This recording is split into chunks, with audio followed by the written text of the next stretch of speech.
Bonjour et bienvenue. Aujourd'hui, on fait une exploration d'un témoignage assez parlant. Oui, tiré de la chaîne YouTube Rachel Finance. Exactement. C'est une histoire personnelle, en fait, sur la perte d'emploi et surtout l'importance de ne pas dépendre d'une seule source de revenus. C'est un sujet crucial. Carrément. Alors, imaginez un peu un emploi stable, une multinationale, un bon salaire, genre 70 000 euros par an, bonus. Et le package classique qui rassure. Voilà, la sécurité, en apparence. Et puis, tout bascule, c'est ça le point de départ de l'histoire de Rachel. Et ce récit illustre bien une leçon fondamentale, je trouve. Dépendre d'une seule source de revenus, même une bonne, ça représente une vraie vulnérabilité. Oui, Ce témoignage met vraiment en lumière la prise de conscience et surtout l'action proactive qui peut suivre. alors Rachel raconte ça. Elle était employée dans cette grande boîte, situation très stable en apparence, mais il y a 4 ans, hop, licenciement. Le coup dur. Oui. Et ce qui est frappant, c'est comment elle voit les choses. Elle dit pas « j'ai eu de la chance de retrouver vite un travail ». Non, Ah non, faux.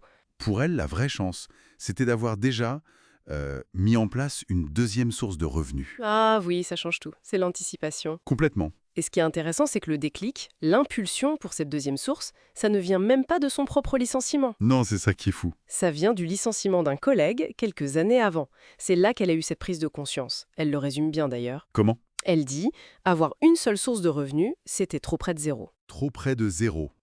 C'est fort comme image. ». Oui, ça marque, hein. Ça fait réfléchir à sa propre situation, forcément. Carrément. Et donc, forte de cette conviction, elle ne s'est pas arrêtée là. Pas juste une deuxième source. Non, elle a voulu en développer un maximum. C'est ça. Et c'est là que ça devient vraiment intéressant de voir concrètement ce qu'elle a fait. Elle liste ses activités. Oui, alors, voyons voir. Primo, sa marque de bonnet chauffant. Un produit physique assez spécifique. D'accord, e-commerce. Ensuite, deuxièmement, les revenus de YouTube et TikTok, création de contenu. Classique aujourd'hui, mais ça demande du travail régulier. Tout à fait. Troisièmement, elle mentionne les collaborations même si elle précise qu'elle n'en fait plus. Donc ça a été une source à un moment. Ok, Quatrièmement, les dividendes, donc des investissements. revenu plus passif là. Exactement. Cinquièmement, son académie de formation, partage de savoir. Vente d'expertise. Et enfin, sixièmement, du consulting, prestation de services ponctuels. C'est assez varié comme portefeuille. Ah oui, c'est pas juste un deuxième petit job à côté, quoi. Et elle dit que son but sur sa chaîne, c'est justement d'apprendre aux autres à gérer leurs finances. Ce qui est logique vu son parcours. Et que ce principe de diversification, ça fait partie de ses 28 principes financiers à 28 ans. Une sorte de guide perso. Ce qui est fascinant dans cette liste, au-delà du nombre, c'est la diversité des types de revenus. Oui, c'est vrai. On a un produit physique, du digital, du passif via les dividendes, de la formation, du service. C'est pas juste empiler des activités, c'est toucher à différents modèles économiques. Ça demande une sacrée polyvalence, j'imagine. Oui, certainement. Et alors, qu'est-ce qu'on peut en tirer comme leçon plus large de cette trajectoire Eve? La leçon principale, c'est cette transformation, non? Partir d'une peur, d'une vulnérabilité. D'abord observé chez un collègue, puis vécu personnellement. C'est ça. Pour arriver à une posture d'entrepreneur, proactive, qui construit sa propre sécurité, sa résilience. Exactement. C'est le passage d'une situation où on est potentiellement dépendant d'un salaire à une forme d'indépendance financière qu'elle a vraiment orchestrée. Par la diversification. Oui, par la multiplication et la diversification.